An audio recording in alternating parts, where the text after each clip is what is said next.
అలాంటి మాటలు మాట్లాడినప్పుడు అలాంటి వ్యక్తిని పరామర్శించడానికి జగన్మోహన్ రెడ్డి వెళ్ళాడు అంటేనే నిజంగా చాలా జుగుప్సాకరంగా ఉందండి. ఎందుకంటే ఈ మాట చెప్తున్నా అంటే నీకు ఆ నేత మీద నీకు ఒక టైప్ ఆఫ్ అభిమానం ఉండొచ్చు, లేదు మీ నేత అని చెప్పి ఒక అండదండలుగా ఉండాలి అని అనుకోవచ్చు.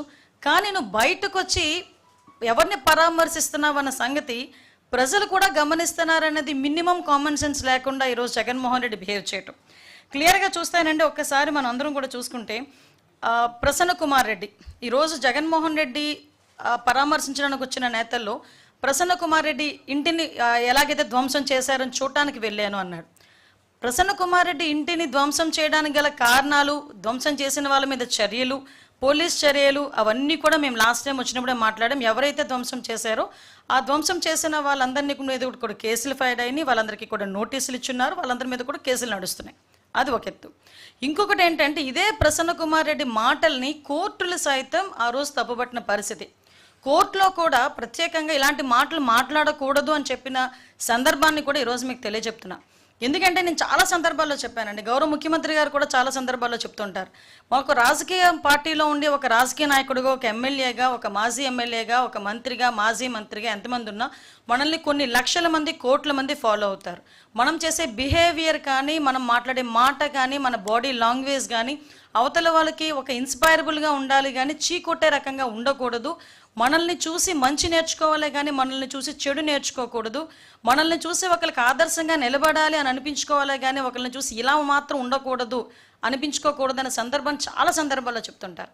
ఈరోజు ప్రసన్న కుమార్ రెడ్డి గారు కేవలం ఒక రాజకీయంగా ఆవిడని ఎదుర్కొనలేక, అక్కడ ప్రశాంతి రెడ్డి గారిని ఎదుర్కోలేక ఆవిడకి వరుసకి చెల్లి అవుతుందండి. ఆవిడ మామూలు బయట వాళ్ళు మాట్లాడమే తప్పు, అటువంటిది చెల్లి అన్న పదానికి చాలా విలువిచ్చే ఈ భారతీయ సంప్రదాయంలో, ఎస్పెషల్లీ ఒక ఆడబిడ్డకి ఎంత గౌరవం ఇస్తారో ఆ భారతీయ సంప్రదాయంలో, దట్టు ఎక్కడైతే స్త్రీలను గౌరవింపబడతారో అక్కడ దేవతలు కొనియాడుతారు, తిరుగుతారు అని చెప్పే భారతీయ సంప్రదాయంలో ఒక మహిళ గురించి, దట్టు ఒక చెల్లి వరసయ్యే ఒక మహిళ గురించి నీచాతి నీచంగా ప్రసన్న కుమార్ రెడ్డి మాట్లాడిన మాటల్ని ఎవరైనా సమర్థిస్తారా?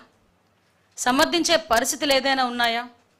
అంటే ఈరోజు ప్రసన్న కుమార్ రెడ్డి ఇంటికి జగన్మోహన్ రెడ్డి వెళ్ళి పరామర్శించాడు అంటే ప్రసన్న కుమార్ రెడ్డి మాటల్ని జగన్మోహన్ రెడ్డి సమర్థిస్తున్నాడా? ఇదేనా మహిళల పట్ల జగన్మోహన్ రెడ్డికి ఉన్న చిత్తశుద్ధి? మహిళల పట్ల ఉన్న గౌరవం ఇదేనా?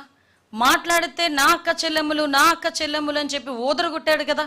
మరి ఈరోజు సొంత పార్టీలోని ఉన్న ఒక మాజీ ఎమ్మెల్యే, అన్ని సంవత్సరాలు రాజకీయం ఉన్న వ్యక్తి ఈరోజు బయటకు వచ్చి చెల్లెలు వరుస అయిన అమ్మాయి గురించి నిజాతి నిజంగా మాట్లాడితే కనీసం కన్సర్న్ కూడా, అంటే ఆ మహిళ పట్ల కన్సర్న్ కూడా లేకుండా ఆ ప్రసన్న కుమార్ రెడ్డి ఇంటికి వెళ్ళి ఇలా దాడి చేశారు, ప్రసన్న కుమార్ రెడ్డిని చంపేసేవారు. అరే ఇక్కడ నేను ఒక విషయం మాట్లాడాలండి. ఆ రోజు మా పట్టాభి గారు ఒక మాట మాట్లాడితే ఏదో మీకు కోపం వచ్చింది, మీ కార్యకర్తలకి బీపీలు వచ్చినాయి అని చెప్పి సాక్షాత్తు మా తాలూకా పార్టీ ఆఫీసుల మీద దాడి చేశారు. పరిస్థితి మీరు అందరికీ తెలుసు. ఆ రోజు కేసులు పెడితే కనీసం కేసులు తీసుకోవడానికి కూడా ఒక పోలీస్ కూడా ముందుకు రాలే. ఈరోజు మా పరిస్థితి అది కాదు. ఈరోజు ప్రసన్న కుమార్ రెడ్డి గారి ఇంటి మీదకి దాడి చేసిన వాళ్ళందరి మీద కూడా కేసులు పెట్టాం.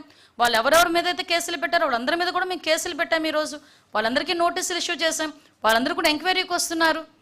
అంటే ఈరోజు ప్రజాస్వామ్యబద్ధంగా ఎవరికైనా అన్యాయం జరిగినా, పూర్వాపరాలు ఎలా ఉన్నా కూడా ప్రాథమిక విచారణ నిమిత్తం కేసులు పెట్టే బాధ్యత కూడా మేము తీసుకుంటున్నాం.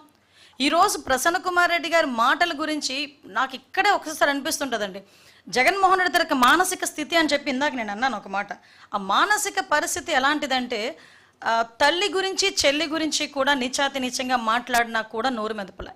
నేను ఈ సందర్భంలో ఒక మహిళగా మాట్లాడుతున్నానండి, యాజ్ అ హోమ్ మినిస్టర్గా నేను మాట్లాడట్లే, నిజంగా ఒక బాధ కొద్దీ మాట్లాడుతున్నా.